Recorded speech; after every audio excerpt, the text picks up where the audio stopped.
everyone. Welcome to our weekly podcast, Knowledge Empowers. As always, with you is me, Kat. Annyeonghaseyo. Then we have Baruch. Hello. And we have Kolaj. Dobré ráno. Good morning, everyone. I love that energy. And we have a guest today. Magda is with us. Magda Janurova. Welcome. Hi, everybody. So, this guest is very knowledgeable in maybe she can define. Now, I'm curious what you think that yeah. So I wanted to say it's gender identities, and you may wonder what that has to do with the corporate world. And Magda will take us through why it's important not only to know yourself, who you are, but also why is it important that you can be yourself at workplace? Why is that important? Have I missed anything, Magdi? No, I don't think so. Cool. And many times we have like this discussion, and maybe you guys like Baruch and Kolaj. Let me ask you this question. So we have this binary world, a girl and a boy, or a woman and a man. Do you know anything besides of heterosexual? Not from the top of my head. I mean, you mean like in theory? In theory. In theory. Okay.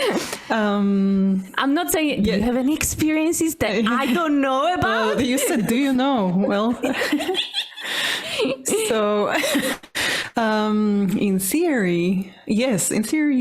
I know more than heterosexual, right? Coming from a corporation background, we have some diversity groups. Okay. Kolaj? I do have various friends, so yep, I know about these. And do you know for example, non-binary? Well, thanks to the psychology and everything, so my girlfriend is handling some of these cases, so I am pretty much aware. I'm not knowledgeable about all the labels or whatsoever, because I don't give a fuck about the labels.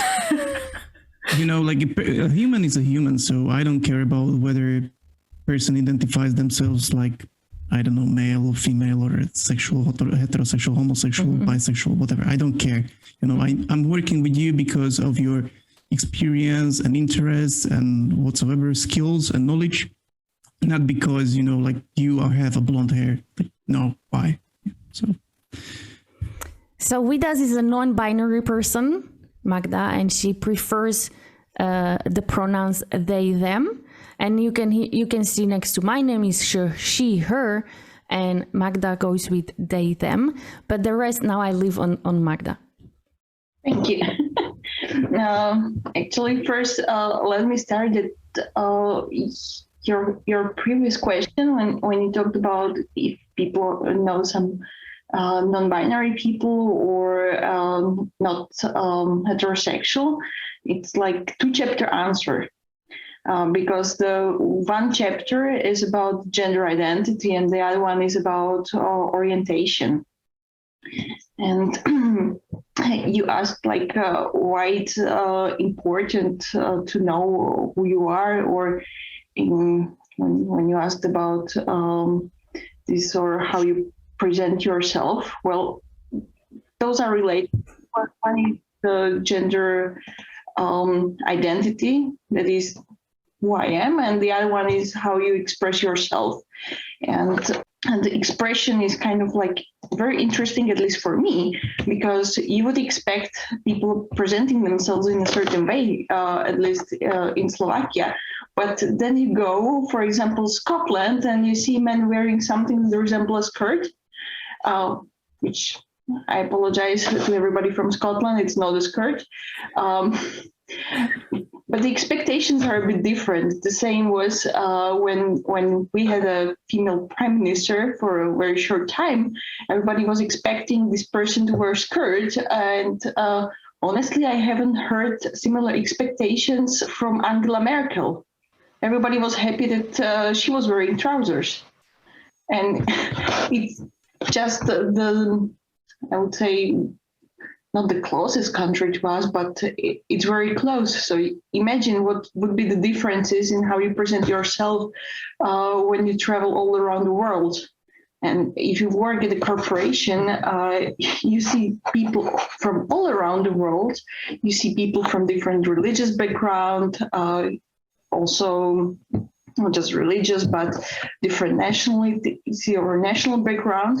And you kind of have to keep that in mind because everybody is kind of different. And if you have some kind of set assumptions based on what you expect the people in Slovakia would look like, and you mention something to those people, you might be creating a bit of a trouble at the workplace. And in some cases, if you kind of push your expectations to them, it can be considered a bit of harassment at the workplace as well. Like, why are you doing this and why are you not doing that? The other thing that comes to my mind is with the gender expectations, even though majority of people are working from home and setting up the cameras, let's imagine that you are on a call and you see or you expect that you know that all of the first names and the visual of the people looks like everybody is, let's say, from your point of view, male or female on the call, and you start a conversation. Oh, it's women only call. Well, are you sure? Mm-hmm.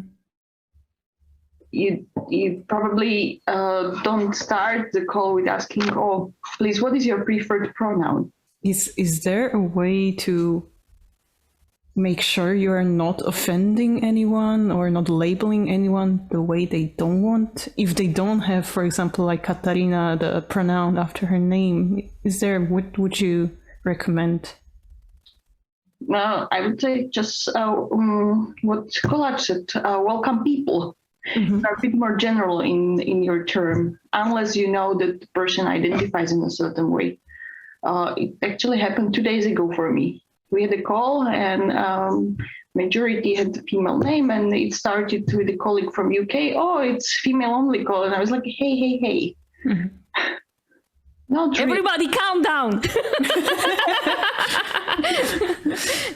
And just out of curiosity, this might be a very stupid question, but how does this work in Slovak language? Because, in English, there is a lot of, let's say, activism in the language department and making it more inclusive, not just in orientation and gender identity, but even like, I don't know, let's not call policemen, but let's call them police officers to be more inclusive, right? So there is a lot of kind of like effort in English language to be more inclusive.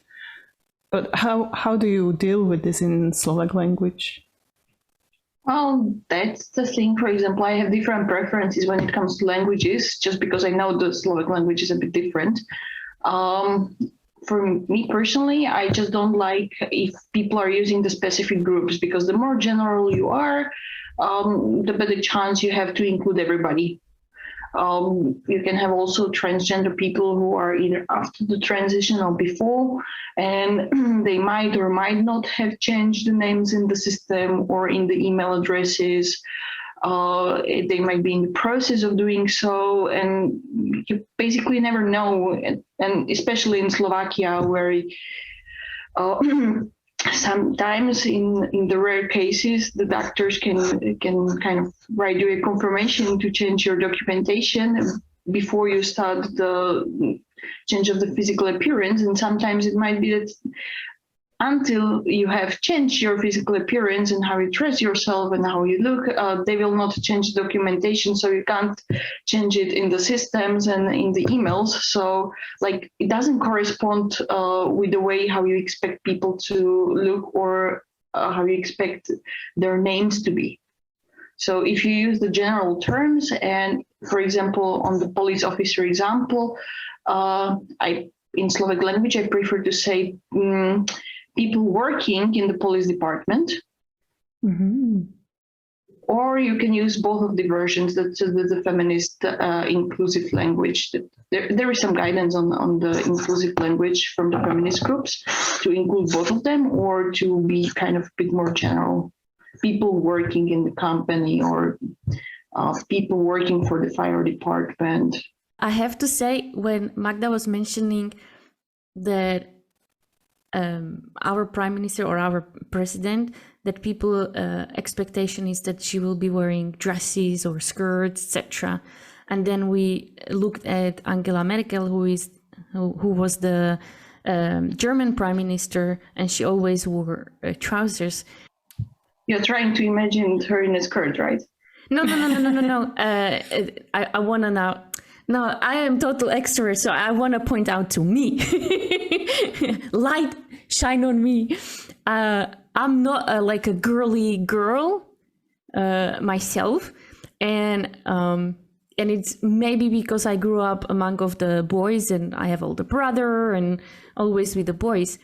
And majority of guys or heterosexual love girly girl.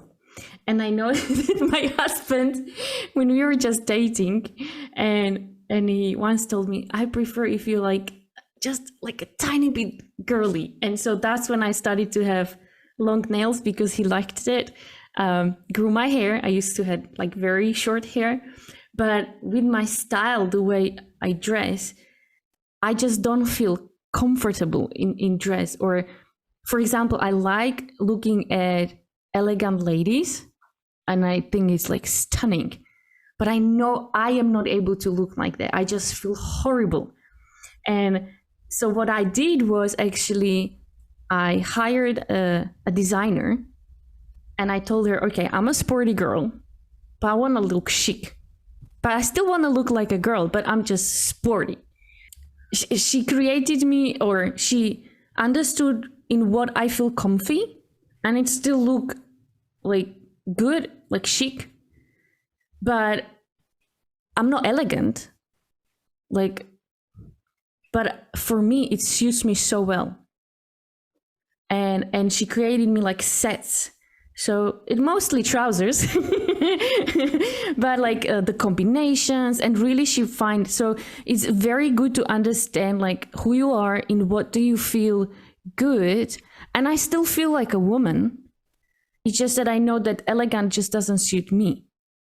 And that's actually part of the reason why you kind of have to talk about this even in the workplace, because sometimes people comment or ask stupid questions or simply don't understand. Sometimes they're like, oh, I don't care how you look, or what's the color of your hair, I just work with you. That's fine. But in order to be comfortable with yourself and who you are, you dress the way you dress, you present yourself as you feel. Like if I would be stuck in let's say something that I truly don't want to wear, then half of my attention would be on, hey, today I'm not really feeling comfortable and I don't want to talk to anybody, and don't expect much to me, or please rather don't talk to me. And if you compliment me that I'm looking good when I feel terrible, then just go away. And I mean, it reduces your productivity at work, at the very least. And if you are kind of like mindful that everybody is different and expresses themselves differently, then, and not comment on it, or just simply accept, oh, this is who you are, oh, fine, great, then you realize you are more comfortable in your skin, you are more comfortable at your workplace, you are more comfortable talking to your colleagues, and simply the relationships are improving. It's not all the roses and rainbows or unicorns or whatever, but we want the unicorns. you know, they're just masked rhinos, right? Oh. In pretty colors. Oh, never heard that one. That's a good one. Okay, let's dig deeper. Of like, so I introduced Magda as a non-binary person in our binary world. Magdi, take us through of all the aspects. So most of us know what heterosexuality is. What else is there? Okay, so let's talk with the first bit is a bit about gender. Like you can have usually what you expect, the male or female. You also see it on your passport, on your ID. I don't know why somebody insists on writing it there, but never mind. And then you can have also the binary, which basically tells you that, oh, I'm not comfortable with people dividing the world into men and women, the black and white. The trans gender people, the trans usually means that it goes through something. And it's, if somebody was part in one group and feels that they are part of the other group, like if you imagine two circles that are not connecting with each other, imagine trans that is something above and travels. And so here I just stop, because most of the people think when we talk about transgender that you are either male locked in female body or female locked in male body. But what you're saying, that's not necessarily true. It's really the spectrum. Also, online. Can you take us a bit like what really it is? Yeah, what you say, it's true as one definition. In Western countries, people will tell you that trans can mean either what you said, or they expect trans as representing the whole spectrum of people who are not comfortable within the assigned, oh, you were born in a certain way, you should dress in a certain way, and you have in documents the same. And they will tell you that trans can also represent a non-binary world. And imagine it on the example of the global world. You know, you asked me about the spectrum. Well, and you told us that you're not really comfortable in the elegant dresses. So if somebody in Slovakia is or feel like a woman who was born as a man and wants to dress exactly like you, it would probably not feel the stereotype. Mm-hmm. That's part of the spectrum as well. Mm-hmm. There are also people who don't identify with any gender, which, let me tell you the truth, in Slovakia it's very difficult with the structure of our language. Like it's a linguistic gymnastics to avoid. And there are people who identify with more than just one gender. Or they are identified with two genders, they're identifying with multiple, sometimes with both, sometimes with just one of them, that's gender fluid. But generally people put it under the non-binary or trans flag. Mm-hmm. And okay, so this is something we're now talking about, the gender identity. Yeah. So just to understand, so if I would be, like you've said, you might not identify as a woman or a male. What does that mean from the sexuality point of view? To whom am I attracted to?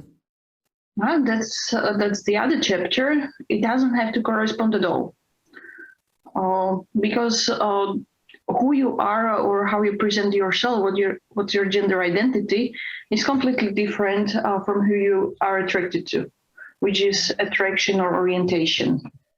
And when it comes to attraction, that there are also two facets of it. Some people are attracted romantically and sexually to the same gender. Like, for example, you are a woman and are attracted to men in the romantic sense and also in the sexual one, then you are heterosexual. But if you are attracted to the same gender as you have, then you are homosexual. But sometimes people can be attracted to, as a nice example, you're watching movies and there are famous actors or actresses and you are attracted sexually to all of them, but in reality, romantically, you are attracted only to your partner. Mm-hmm. So that's a bit different thing. And what? No, it's just Just flashbacks from the Yeah, past, right? All the actors. And then there are other flavors like polyamoria when there is multiple people, you know, involved all together. So it has a lot of flavors, I would say. Yeah.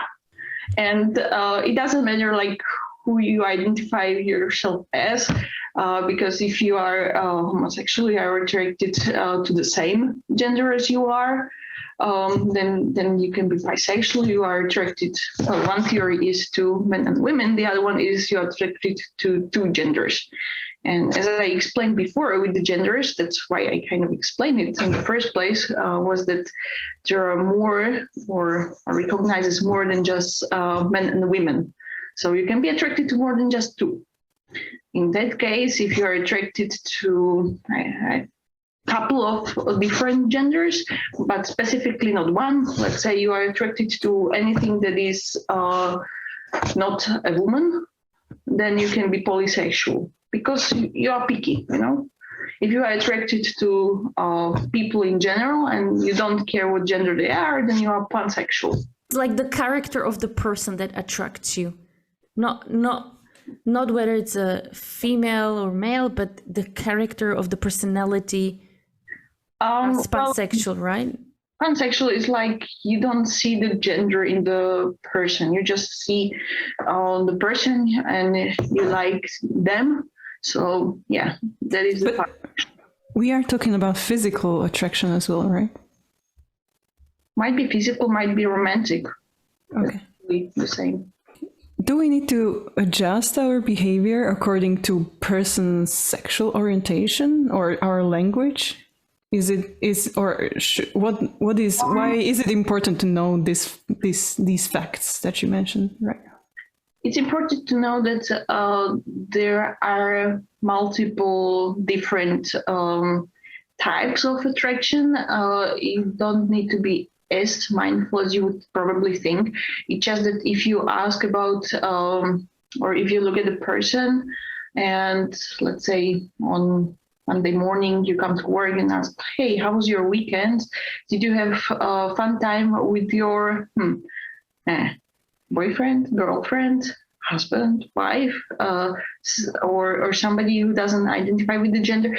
You just ask like, did you have fun with your partner? Just keep in mind that not all the times if somebody looks as a woman that they are necessarily interested in men or men only. So in your conversation, again, be a bit more inclusive. Mm-hmm. Or sometimes not be surprised if the person is dating multiple people. So partner would be a good word, or partners. Yeah, kind of. Yeah. Is it from your perspective? Is it about the wording or about the assumptions and expectations people have? Because I can be wrong, or I may not realize that what you just said. Like, okay, so your partner, your boyfriend, girlfriend, but is it about that you suddenly need to answer like, it's not. I'm into girls, so it was my girlfriend. Suddenly, is that you need to break the assumptions and expectations, or is it the wording which is the problem? It starts with the wording and then it follows with the assumption, because imagine that somebody at work would ask you, how was your weekend with your boyfriend? First, you probably will be shocked. Then you would realize that, people are assuming something about me. And then you would kind of think that, do I need to break these expectations, or do they expect me to be this way? And do I need to clarify it? And if I need to clarify it, will I be expected later on? It's like if you use the more inviting language, you are creating an assumption that the person is a bit more open about yourself. That, I can answer in multiple ways, and probably the person would not care. So it's like with the words, we are literally creating a stress for the person. Yeah. Just by so that's why we need to learn using the inclusive language to not to put any person into a stress. I read an article, I can't remember the author, but they were actually talking about the cost of thinking twice. That when you ask a question that is a bit more closed off, the person before answering is thinking different scenarios. Do I answer the question as honestly as possible? Do I try to contradict you? If I try to contradict you, am I still in a good work environment for myself or not? Because is it indication that my team is inclusive, or is it indication that my team is closed off? And does the company support me afterwards if something happens to me in the workplace or not? That's why the language and the assumptions are a bit more dangerous. Probably in 80% of the cases, people would not even care what language you use. But for 20%, you are creating this additional cost and the additional stress at the workplace.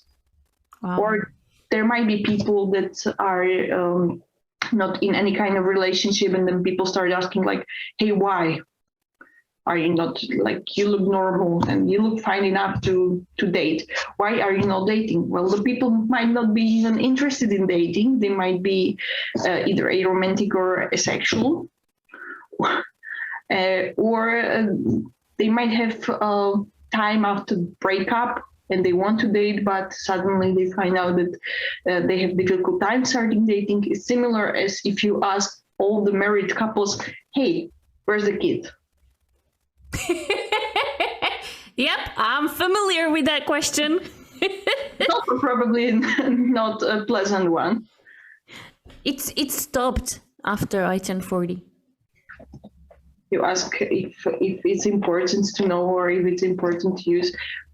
Well, from my perspective, the more inclusive language I use, the more open the people are. So how would you approach someone you are meeting for the first time? How would you structure your language, or how would you, what kind of pronouns would you use? Or what would be your approach? I usually ask for the name first, and then the preferred version of the name, because I know some people don't like how they are called, or ask if they have any kind of nickname they prefer, and then kind of I usually watch how they or listen how they are referring to themselves. And if you start with hey, and what nickname or what version of the name you preferred, if they have some different pronoun that they would like, they usually tell me. I don't usually ask. On the other hand, I also am careful and have on multiple backpacks the transgender flag, so that people can see, hey, if you have different pronoun, you can tell me, it's safe here. But I don't pry too much information, or I don't comment on the dress choices or the names. And you know the saying that innocent until proven guilty. So I don't assume heterosexuality until proven otherwise.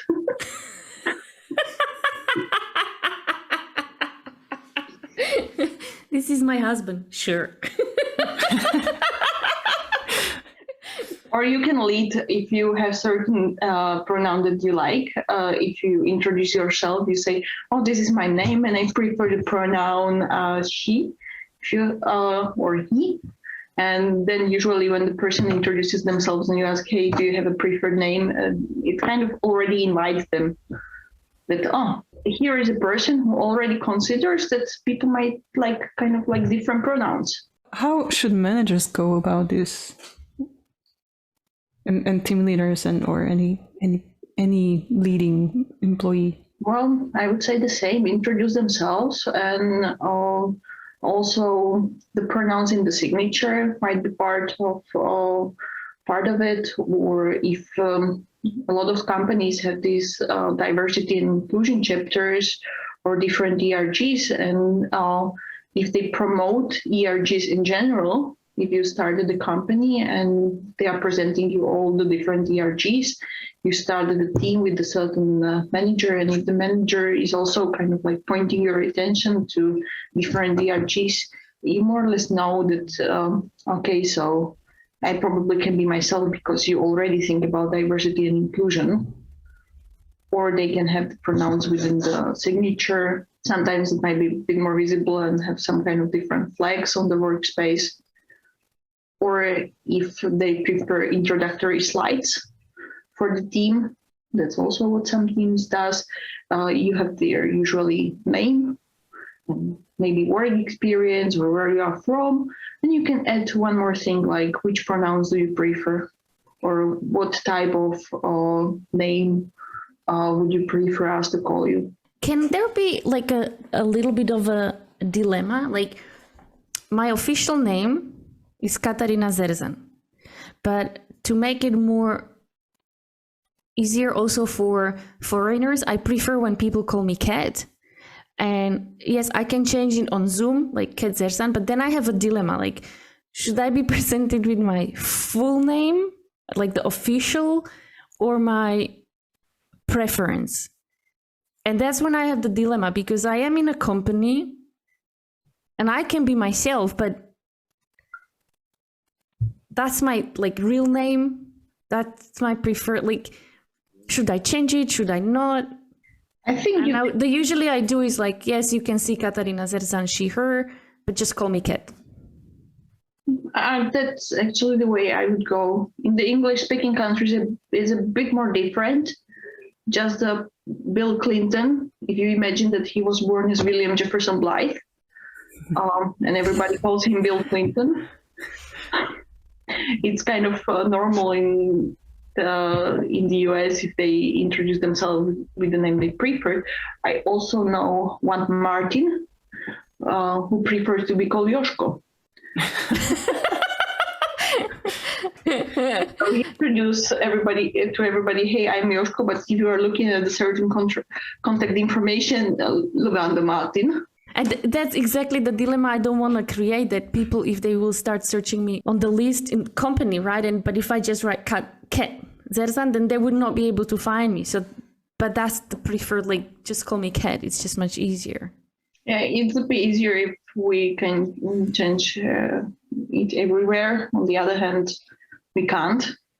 So sometimes people write that the preferred name, and in the brackets there is like, and in the system I am under this name. What is the thing that we haven't discussed yet, but you think people should know, especially people in corporations? Don't make assumptions about anything and try to push it onto the people. I know it's not connected with gender expression or attraction or orientation, but don't assume that everybody is Catholic or Protestant, or basically don't assume that people belong in a certain groups just because of the way they dress. Because even with the gender expression, like some people like tattoos, some tattoos belong to specific subgroups, or some groups like the tattoos more, some groups like certain brands more. Just don't try to make assumption based on how somebody dresses, because you don't know the background of the people. You don't know where they come from, if it means the same for them as for you. Mm-hmm. Because if I start to wear kilt to my workplace, it's not because I'm from Scotland, but it's because I like how it looks. And I still have one more question about the asexual. Like you've mentioned that someone, like when people are asking, why don't you date, or do you have boyfriend, girlfriend, etc. What exactly it means asexual? Does it mean that that person has zero attraction or doesn't like sex, or what does that even mean? Asexual is a person who is not interested in sex. It doesn't mean the person is not interested in a romantic relationship, just that it's a romantic relationship without sex. Or no romantic relationship at all. It depends on the person. But they might want to have a close romantic friendships and have even strong feelings for the other person, but without the sex aspect. It's also, some people consider it to be on a spectrum, because there are also demisexual people, and those are the people who can experience, or they do experience, the sexual attraction, but only when they know the other person very well.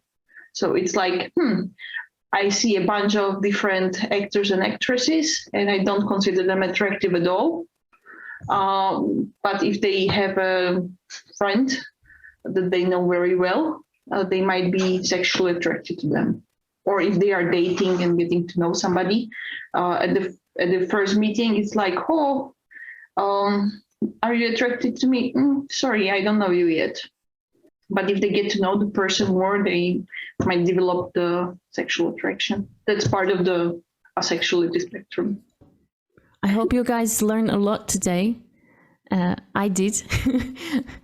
It's very interesting to just get to know yourself. Because once you know yourself, you can be who you are. And then you know what you want to expect from people or how you want them to behave towards you. Leave us a comment or a question, and we might answer it. We will answer it, or we try to answer it. And with that said, 수고하셨습니다. Bye-bye. Bye. Bye. This podcast represents our own opinions, experience, and our own ideas. We do not represent any official statement from our employers, and this is not their official channel representing the company.